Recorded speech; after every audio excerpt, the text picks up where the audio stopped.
یہ ایک بیٹے کی بہترین آپ بیتی ہے جس نے اپنے خیالات کو بڑے خوبصورت انداز میں لکھا ہے۔ وہ کہتے ہیں کہ آدمی عورت سے بہت محبت کرتا ہے جبکہ عورت اپنی اولاد سے محبت کرتی ہے۔ اس بات کی مکمل سمجھ مجھے اس رات آئی۔ یہ کچھ سال قبل کے موسم بہار کی ایک رات تھی۔ میری شادی ہوئے چند سال ہو گئے تھے اور بڑا بیٹا قریب 1 برس کا رہا ہوگا۔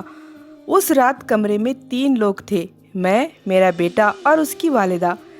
3 میں سے 2 لوگوں کو بخار تھا، مجھے کوئی 104 درجے اور میرے بیٹے کو 101 درجہ۔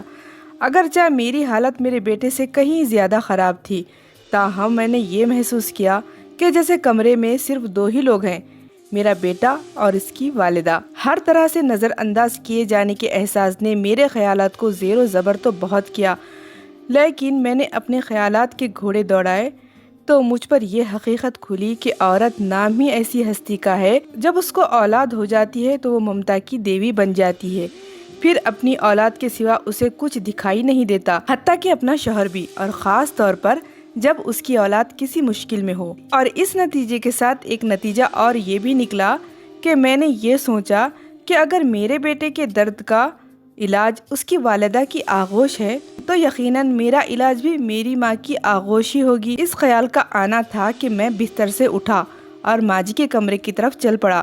رات کے 2 بجے تھے، پھر جوں ہی میں نے ان کے کمرے کا دروازہ کھولا وہ فوراً اٹھ کر بیٹھ گئیں جیسے میرا ہی انتظار کر رہی ہو۔ پھر کیا تھا، بالکل 1 سال کے بچے کی طرح گود میں لے لیا اور توجہ اور محبت کی اتنی ہیوی ڈوز سے میری آغوش کی تھراپی کی کہ میں صبح تک بالکل بھلا چنگا ہو گیا۔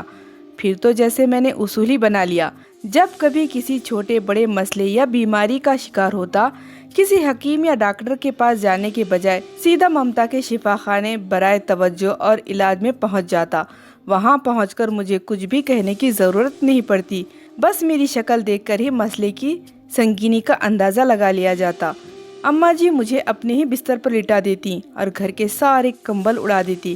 کسی کو یخنی کا حکم ہوتا تو کسی کو دودھ لانے کا، خاندانی ڈاکٹر کی طلبی ہوتی، غرض محبت اور توجہ کی ایسی ہیوی ڈوز سے آغوش تھراپی ہوتی اور میں بیماری کے نوعیت کے حساب سے کبھی چند گھنٹوں اور کبھی چند دنوں میں روبہ صحت ہو کر ڈسچارج کر دیا جاتا۔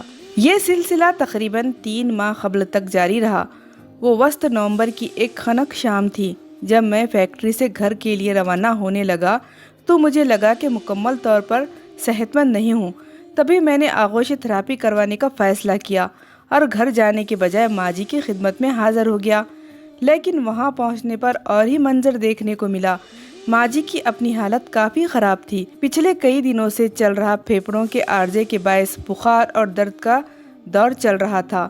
میں خود کو بھول کر ان کی تیمارداری میں جٹ گیا، مختلف ادویات دیں، خوراک کے متعلق مختلف ٹوٹکے آزمائے، گھریلو نسخے آزمائے۔ مختصر یہ کہ کوئی 2 گھنٹے کی آؤ بھگت کے بعد ان کی طبیعت سنبھلی اور وہ سو گئیں۔ میں اٹھ کر گھر چلا آیا اور گھر پہنچ کر ابھی آدھا گھنٹہ ہی مشکل گزرا ہوگا کہ فون کی گھنٹی بجی۔ دیکھا تو چھوٹے بھائی کا نمبر تھا۔ 100 طرح کے واہمے ایک پل میں آ کر گزر گئے۔ جھٹ سے فون اٹھایا اور چھوٹتے ہی پوچھا، بھائی سب خیریت ہے نا؟ بھائی بولا، سب خیریت ہے۔ وہ اصل میں اماں جی پوچھ رہی تھی کہ آپ کی طبیعت ناساز تھی، اب کیسی ہے؟ اوہ میرے خدا!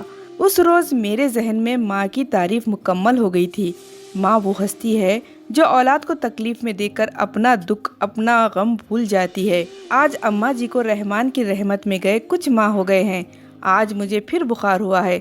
آغوش تھراپی کی شدید ضرورت ہے۔ پھر میرا مرکزی ممتا شفا خانہ برائے توجہ اور علاج ہمیشہ کے لیے بند ہو چکا ہے۔